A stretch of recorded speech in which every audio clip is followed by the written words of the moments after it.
আসসালামু আলাইকুম। Shimul memorial nurse of school and কলেজে সবাইকে শুভেচ্ছা ও স্বাগত। সবাই কেমন আছেন আপনারা? ছোট সোনামণি নিশ্চয়ই সুস্থ আছেন, ভালো আছেন, তাই না? আমরা এই করোনাকালীন সময়ে সবাই কি করব? বাসায় থাকবো। মুখে বাইরে কোনো কারণে যদি প্রয়োজনে একটু বের হতেও হয় মাস্ক পরবো, আর বাসায় সব সময় সাবান দিয়ে হাত ধুবো।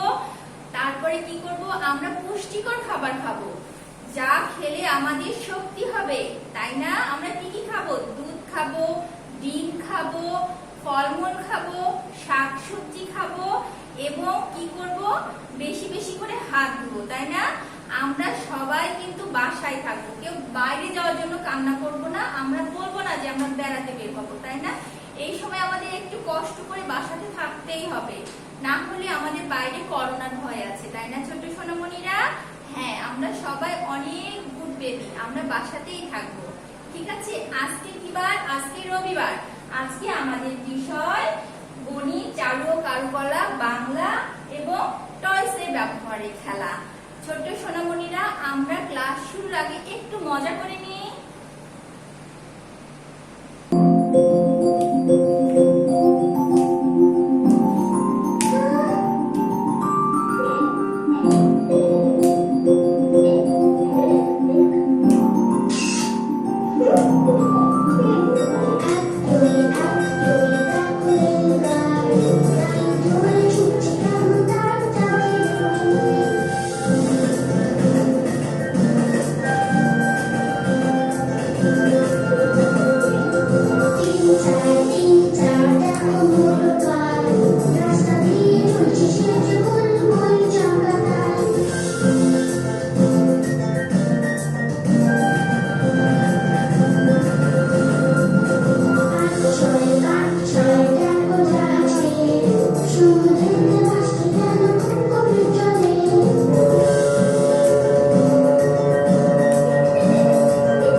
আমরা এখন গণিত ক্লাসে চলে যাই।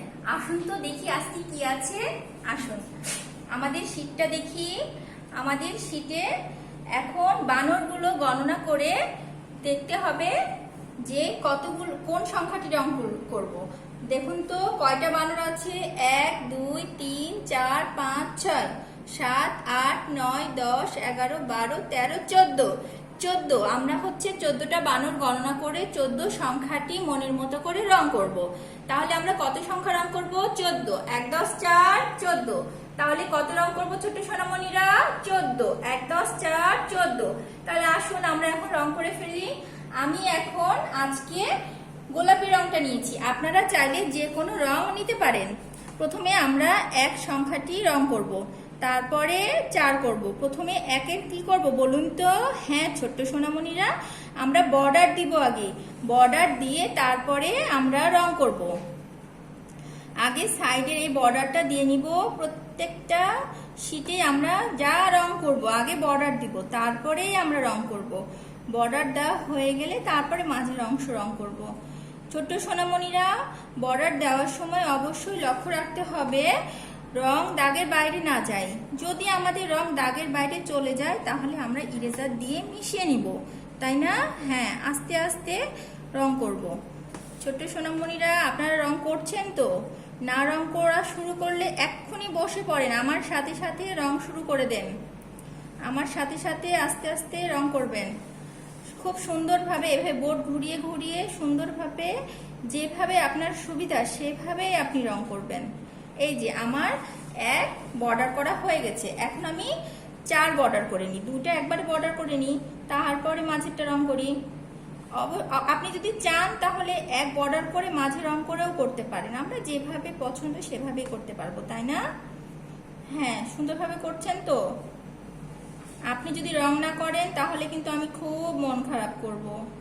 আমি রং করছি, আপনিও একটু রং করেন, একসাথে রং করি আমরা। হ্যাঁ, আমি আপনি একসাথে রং করব, ঠিক আছে ছোট্ট সোনামণি? আস্তে আস্তে এভাবে বর্ডার করে নিতে হবে। যদি আপনার পেন্সিল শার্প করা না থাকে অবশ্যই শার্প করে নেবেন। শার্প করা না থাকলে রং দাগের বাইরে চলে যাবে।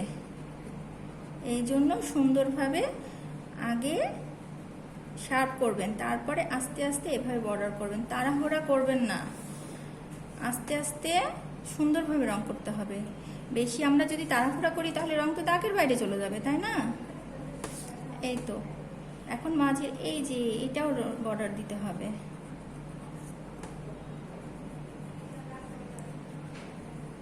আস্তে আস্তে রং করতে হবে, ঠিক আছে? বর্ডার দিয়ে নিচ্ছি, আপনারাও বর্ডার দিয়ে নেন।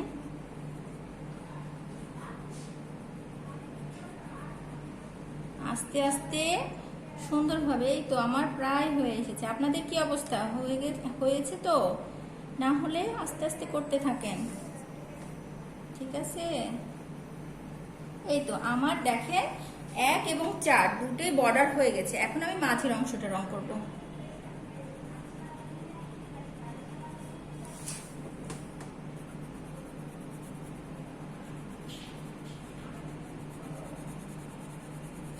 আস্তে আস্তে সুন্দরভাবে রং করবেন।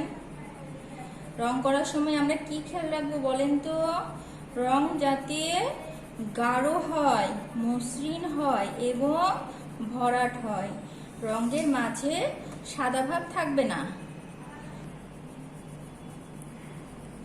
আমরা এমন ভাবে রং করব যেন রঙের মাঝে সাদা ভাব না থাকে। রঙের মাঝে সাদা ভাব থাকলে, যতক্ষণ সাদা ভাব থাকবে ততক্ষণ আমরা রং করতেই থাকবো।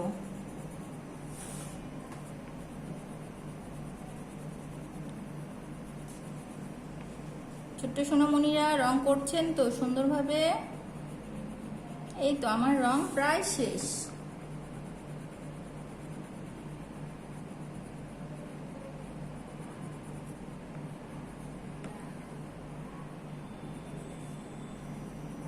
এই যে এখানে একটু সাদা আছে, আর কোথায় কোথায় সাদা আছে দেখেন তো।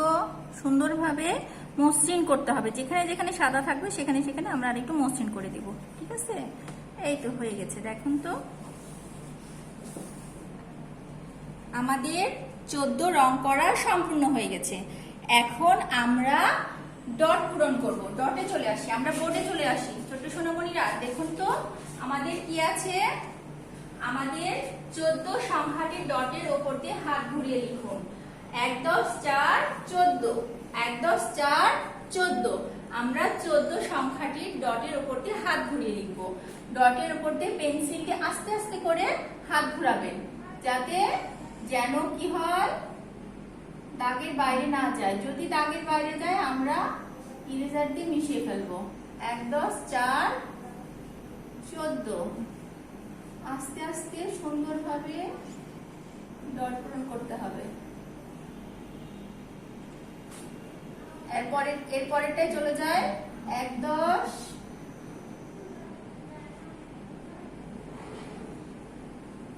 4। এবার 4 এর উপর দিয়ে হাত ঘুরাবো। আস্তে আস্তে, খুব আস্তে আস্তে সুন্দরভাবে হাত ঘুরাতে হবে। আমাদের যদি দাগের বাইরে যায় আমরা ইরেজার দিয়ে মিশিয়ে ফেলবো, তাই না? আস্তে আস্তে আমার সাথে সাথে ডট পূরণ করেন।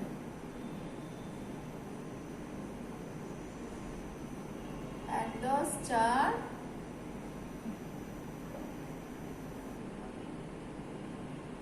14। আর একটা আছে, দেখুন তো।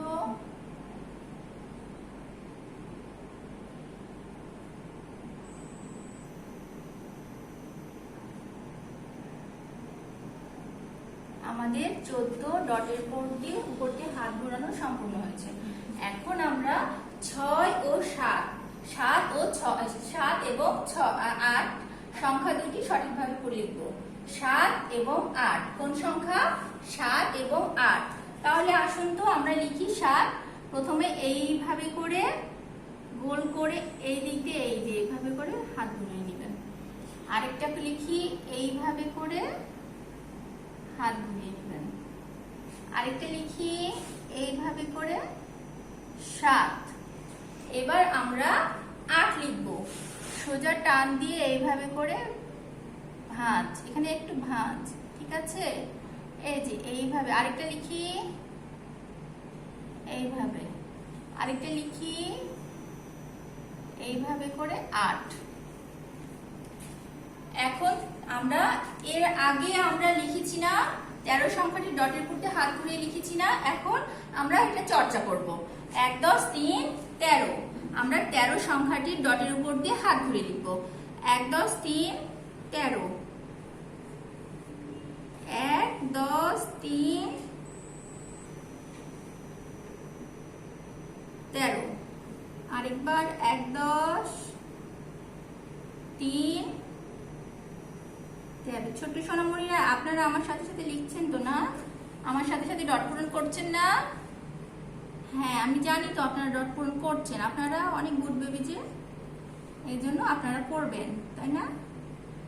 আপনারা যদি ডট পূরণ না করেন, আমার সাথে সাথে না লিখেন, আমার কিন্তু মন খারাপ হবে। দেখেন 1 10 3 13, আমরা কোন সংখ্যাটির উপর ডট পূরণ করছি? 1 10 3 13। এখন আমরা 5 ও 6 সংখ্যা দুটি সঠিকভাবে লিখব। 5 ও 6 সংখ্যা দুটি সঠিকভাবে লিখব।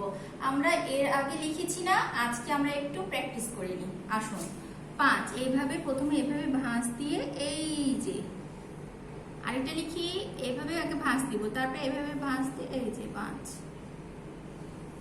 5।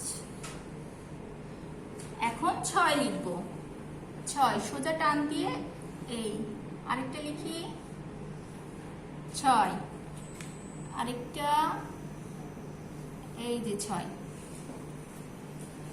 ছোট্ট সোনামণিরা, এখন আমরা আমরা কি কি করলাম গণিতে? 14 সংখ্যাটি ডটের উপরে হাত ঘুরে লিখলাম, 7 ও 8 সংখ্যা দুটি লিখলাম, এবং আমরা পুনরায় প্র্যাকটিস করলাম 13 সংখ্যাটি ডটের উপরে হাত ঘুরিয়ে, আর 5 ও 6 সংখ্যা দুটি সঠিকভাবে লিখে আমরা প্র্যাকটিস করলাম। এখন আমরা চারু ও কারুকলা ক্লাসে চলে যাব। ছোট্ট সোনামণিরা, এখন আমরা চারু ও কারুকলা ক্লাসটি করে নিই। আজকে কি আছে কারুকলায়? দেখি তো। টিয়া পাতার নৌকা গড়ে সাজিয়ে দেব ফুলে, শাপলা ছিঁড়ে ভাসিয়ে দেব চলবে দুলে দুলে। আমরা এই কম্পোজিশনটি মনের মতো করে রাঙিয়ে তুলবো। দেখুন তো আজকে আমাদের কি আছে। আমরা গতদিন এটা ক্লাস করেছি না? হ্যাঁ ছোট সোনামণিরা, আজকে আমরা জাস্ট দেখিয়ে দিব কি কি, আপনারা মনে করে সুন্দরভাবে বাসায় রাখবেন, ঠিক আছে? হ্যাঁ, কি আছে দেখুন তো। প্রথমে এই যে শাপলা আছে না, শাপলার আমরা এই গোলাপি রংটা দিব। এই দেখেন, এই গোলাপি রংটা প্রথমে বর্ডার দিব, তারপরে এই রংটা করে ফেলবো। তারপরে হলুদ রং, মাঝে দেখুন মাঝের অংশে হলুদ রং আছে। এই যে কলিটার এখানটা, এই যে জায়গাটা, এখানে হলুদ রং দিব, এবং নিচে শাপলার এই নিচে আমরা টিয়া রংটা করব। এবং এই যে এইখানটায় আমরা যে পানা আছে, এখানটায় আমরা এই টিয়া রংটা করব। এবং এই যে এই ডানটি আছে, এখানটায় আমরা সবুজ রংটা করব। এবং নৌকা আছে, দেখুন তো নৌকাতে আমরা এই উপরের অংশে লাল রং করব। কিন্তু বলেন তো এই অংশটা কি করব? হ্যাঁ, আমরা কাগজ কেটে বসাবো। এইরকম করে ছোট্ট করে কাগজ ছিঁড়ে নিব, তারপরে ছোট্ট ছোট্ট করে এরকম করে ছিঁড়ে, হাত দিয়ে ছিঁড়ে এইভাবে করে আঠা দিয়ে আমরা লাগাবো। আমরা এর আগে লাগিয়েছি, তাই না? আমরা জানতো। আর এই পানিগুলো কিসের বলেন তো? এই যে টক্সি কালার আছে না, টক্সি কালারটা গুলে আমরা আঙ্গুলের ছাপ দিয়ে এইভাবে করে বসিয়েছিলাম, তাই না? হ্যাঁ, আপনাদের তো মনে আছে, আমি তো জানি আপনারা সুন্দর করে পারেন, তাই না? হ্যাঁ, এখন আমরা পরের ক্লাসে চলে যাই, বাংলা ক্লাসে চলে যাই। আসুন, বাংলা ক্লাসে কি আছে দেখে নিয়ে একটু। বাংলা ক্লাসে আছে, চলুন দন্ত ন ব্যঞ্জন বর্ণটি দিয়ে দুইটি শব্দ ও একটি ছড়া শিখে নিই। দন্ত ন দিয়ে দুইটি করে শব্দ, একটি করে ছড়া শিখে নিই। যেমন নাপিত, দন্ত নতে নাপিত। দন্ত নতে কি? নাপিত। আরেকবার বলেন তো, দন্ত নতে নাপিত, নাপিত। আরেকটা কি আছে শব্দ? দন্ত নতে নদী, দন্ত নতে নদী। আরেকবার আমার সাথে বলেন তো, দন্ত নতে নাপিত, দন্ত নতে নদী। দন্ত নতে কি? নাপিত, দন্ত নতে নতে নদী। হ্যাঁ, আমরা দুইটা শিখে গেলাম না, এখন আমরা ছড়াটা শিখে নিই। দন্ত নতে নাপিত ভাইয়া গাড়ি চাচ্ছে। দেখেন তো এই যে নাপিত ভাইয়া গাড়ি চাচ্ছে না? হ্যাঁ, নাপিত ভাইয়া কি করে? নাপিত ভাইয়া দাড়ি চাচ্ছে। নাপিত ভাইয়া কি করে? দাড়ি চাচ্ছে। বলেন তো কে দাড়ি চাচ্ছে? নাপিত ভাইয়া দাড়ি চাচ্ছে। তাহলে দন্ত নদে ছড়া কি পেলাম আমরা? দন্ত নতে নাপিত ভাইয়া দাড়ি চাচ্ছে। দন্ত নতে নাপিত ভাইয়া দাড়ি চাচ্ছে। এখন আমরা প ব্যঞ্জন বর্ণটি স্ক্রিনে নতুন করে চিনে নিই। এটা কোন বর্ণ? প। আরেকবার বলেন তো, প। প কোন বর্ণ? ব্যঞ্জন বর্ণ। তাহলে আমরা কোন বর্ণটা নতুন ভাবে চিনলাম? প। আমার সাথে সাথে বলেন তো, প। প বর্ণটি আমরা নতুন করে চিনলাম। চলুন ট ঠ ব্যঞ্জন বর্ণ দুইটি দিয়ে দুইটি করে শব্দ একটি করে ছড়া মনে করে বলি। যেমন টতে টিয়া, টতে টাকা। টতে টিয়া, টতে টাকা। টতে কি হলো? টতে টিয়া, টতে টাকা। তারপরে ঠ। ঠতে ঠাকুর দাদা, ঠতে ঠিকানা। ঠতে ঠাকুর দাদা, ঠতে ঠিকানা। তাহলে ঠ দিয়ে কোন দুটো শব্দ শিখলাম আমরা? মনে করে শিখলাম। ঠতে ঠাকুর দাদা, ঠতে ঠিকানা। ছোট সোনামণিরা, এখন আমরা ছড়াটা শিখে নিই। টতে টিয়া পাখির ঠোঁটটি লাল। টতে টিয়া পাখির এই যে ঠোঁটটি লাল, তাই না? টতে টিয়া পাখির ঠোঁটটি লাল। ঠতে ঠাকুর দাদার শুকনো গাল। দেখেন তো গালগুলো শুকনো না? হ্যাঁ, ঠতে ঠাকুর দাদার শুকনো গাল। কার শুকনো গাল? ঠাকুর দাদার। শুকনো গাল কার? ঠাকুর দাদার। ঠাকুর দাদার গাল কেমন? ঠাকুর দাদার শুকনো গাল। ঠাকুর দাদার শুকনো গাল। বাংলায় একটি মাছের নাম শিখেও চিনে নিই। এটা কি মাছ দেখেন তো? ইলিশ। ইলিশ। আমরা নতুন করে শিখছি কি? ইলিশ মাছ। ইলিশ মাছ আমাদের জাতীয় মাছ। আপনারা জানেন ইলিশ মাছ আমাদের জাতীয় মাছ। ইলিশ মাছ খেতে অনেক সুস্বাদু। আমরা সবাই ইলিশ মাছ খাবো, ঠিক আছে? ইলিশ মাছ খেতে খুবই মজা। আমার তো খুবই মজা লাগে। আপনারা খেয়েছেন? আপনাদের পছন্দের মাছ না ইলিশ? হ্যাঁ ছোট সোনামণিরা, আমরা সবাই খুব পছন্দ করি খাবো ইলিশ মাছ। তাহলে নতুন একটা মাছের নাম কি শিখলাম? ইলিশ। ইলিশ কি মাছ শিখলাম? ইলিশ। ইলিশ আমাদের জাতীয় মাছ, তাই না? এখন নিচের প্রশ্ন উত্তরগুলো মুখে মুখে বলবো। টতে কি হয়? টতে টিয়া। টতে টিয়া, টতে টাকা। টতে টিয়া, টতে টাকা। টতে কি? টিয়া। আরেকটা কি শব্দ? টাকা। 2 নম্বরে আছে দন্ত নদে কি হয়? দন্ত নদে নাপিত, দন্ত নদে নদী। দন্ত নদে নাপিত, দন্ত নদে নদী। ছোট সোনামণিরা, তাহলে আমরা কোন দুইটা শব্দ শিখলাম দন্ত নদে? দন্ত নদে নাপিত, দন্ত নদে নদী। 3 নম্বরে কি আছে? কে দাঁড়িয়ে যাচ্ছে? নাপিত ভাইয়া দাঁড়িয়ে যাচ্ছে। কে দাঁড়িয়ে যাচ্ছে? নাপিত ভাইয়া দাঁড়িয়ে যাচ্ছে। নাপিত ভাইয়া কি করে? নাপিত ভাইয়া দাঁড়িয়ে যাচ্ছে। নাপিত ভাইয়া কি করে? নাপিত ভাইয়া দাঁড়িয়ে যাচ্ছে। আমরা বাসায় পড়বো তো না? হ্যাঁ, সামনে আমাদের সাপ্তাহিক পরীক্ষা আছে, যে আমাদের তো একটু পড়তেই হবে, তাই না? হ্যাঁ, আমরা সবাই বাসায় সুন্দরভাবে পড়বো, ঠিক আছে?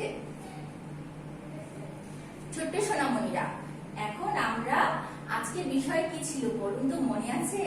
টয়সের ব্যবহারে খেলা। ছোট্ট সোনামণিরা শোনেন, বাসায় আমাদের যার যে খেলনা আছে, যার যেটা আছে, আমরা সেটা নিয়ে আজকে খেলবো, ঠিক আছে? সবাই কি করবো? আম্মুকে বলবো আমার খেলনাগুলো বের করে দাও, আমরা আজকে টয়স নিয়ে খেলবো। আমাদের যার কাছে যা আছে সেটা নিয়ে আমরা মজা করে বেশ কিছুক্ষণ মজা করে খেলবো, ঠিক আছে? ছোট্ট সোনামণিরা, আজকে এই পর্যন্তই। আগামী দিন আপনাদের মাঝে আরো নতুন কিছু নিয়ে আসবো। আল্লাহ হাফেজ, বাই বাই।